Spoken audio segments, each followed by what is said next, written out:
नमस्कार। कहते हैं जब इंसान की कोई इच्छा अधूरी रह जाती है तो वो मर के भी नहीं मरता। वो कभी न कभी उस इच्छा को पूरी करने के लिए वापस ज़रूर आता है, शायद कोई और रूप लेकर। हमारी आज की कहानी में शायद कुछ ऐसा ही होने जा रहा है। तो दोस्त में आपका हार्दिक स्वागत है। मैं हूं दीक्षा शर्मा और आज मैं आपका परिचय करवाने जा रही हूं प्रेमचंद की प्रसिद्ध कहानी पिसनहारी का कुआं। पहले मैं आपको पिसनहारी का मतलब बता दूं। पिसनहारी का मतलब जो स्त्री अनाज पीसने का कार्य करती है। तो कहानी कुछ यूं शुरू होती है कि गोमती नाम की एक वृद्ध स्त्री है। वो बहुत बीमार है, उसकी मृत्यु होने ही वाली है। वो गांव के चौधरी विनायक सिंह को बुलाती है और उसे अपनी जीवन भर की पूंजी देते हुए कहती है कि मेरे पति के नाम से इस गांव में जल्दी से जल्दी कुआं बनवा देना। अपने पति की मृत्यु के पश्चात में गोमती ने बहुत परिश्रम से अनाज पीस कर एक एक पैसा जोड़ा था ताकि अपने मृत पति की याद में उसके नाम से गांव में एक कुआं बनवा सके। वो पूरे जीवन पैसों को जोड़ती रहती है, भले ही खुद कैसे भी अभाव में रहे। मरते समय उसके पास 2000 रुपये इकट्ठे हो जाते हैं। आज के समय में शायद 2000 रुपये में कुआं ना बने, लेकिन उस समय जब ये कहानी लिखी गई थी उस समय 2000 रुपयों की कीमत बहुत अधिक थी। तो मरते समय गोमती के पास लगभग 2000 रुपये इकट्ठे हो जाते हैं। वो गांव के चौधरी विनायक सिंह को बुलाती है क्योंकि उसे चौधरी विनायक सिंह की नीयत पर बहुत विश्वास था।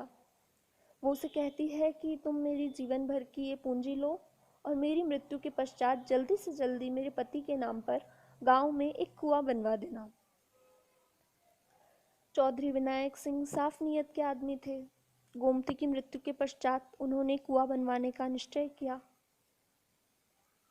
किंतु उनका पुत्र हरनाथ उन पर बहुत रोब जमाता था।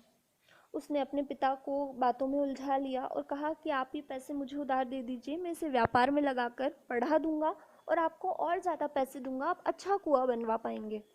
चौधरी विनायक सिंह उसकी बातों में आ जाते हैं और पैसे उसे उधार दे देते हैं। काफ़ी समय तक कुआं नहीं बन पाता। एक दिन चौधरी लड़ झगड़ कर 2000 रुपये वापस ले लेते हैं। इसके पश्चात हरनाथ को व्यापार में बड़ा घाटा लगता है, यहाँ तक कि नीलामी की नौबत आ जाती है।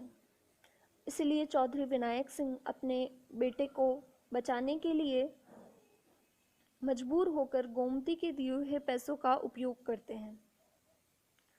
और इसके बाद परिस्थितियां कुछ ऐसी बनती है कि व्यापार कभी बढ़ ही नहीं पाता, हमेशा घाटा लगता है। इस कारण कुआं कभी नहीं बन पाया। कुएं की इच्छा मन में लिए चौधरी विनायक सिंह की मृत्यु हो जाती है। इसके कुछ समय पश्चात उनके पुत्र हरनाथ की भी मृत्यु हो जाती है। घर में सिर्फ हरनाथ की गर्भवती पत्नी जीवित बच जाती है। उसकी पुत्री जन्म लेती है, किंतु निर्धनता और पोषण की कमी के कारण हरनाथ की पत्नी की भी मृत्यु हो जाती है और वो छोटी सी बच्ची शेष रह जाती है। संपूर्ण परिवार समाप्त हो चुका है, सिर्फ एक छोटी सी बच्ची शेष रही है। वो पड़ोसियों की दया और भिक्षा पर पलती है, बड़ी होती है। एक दिन जब वो 7 साल की बच्ची खेलते हुए गोमती के खंडर हो चुके घर के पास पहुंचती है। दरअसल उस खंडर से ग्रामीणों को डर लगता था। ग्रामीणों को कभी कभी वहां पर गोमती दिखाई दे जाती थी, इसलिए अंधेरा होने के बाद उस तरफ कोई नहीं जाता था। पर वो अनाथ बच्ची, उसकी फिक्र किसे थी।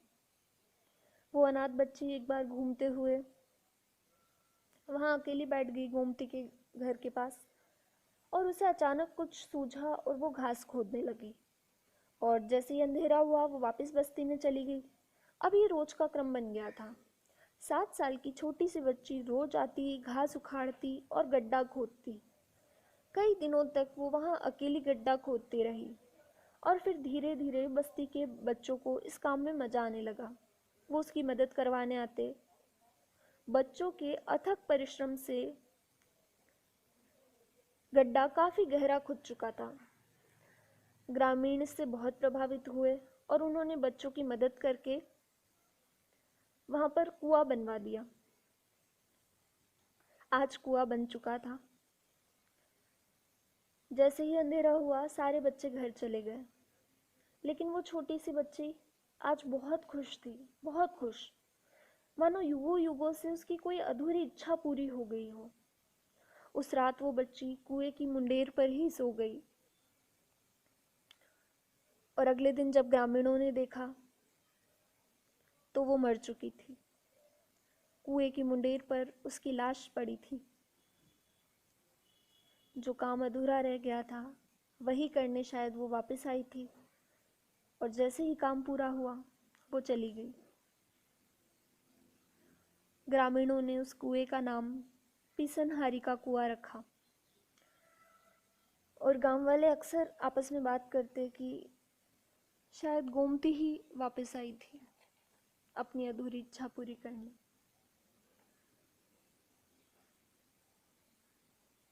तो दोस्तों, आज की कहानी में बस इतना ही।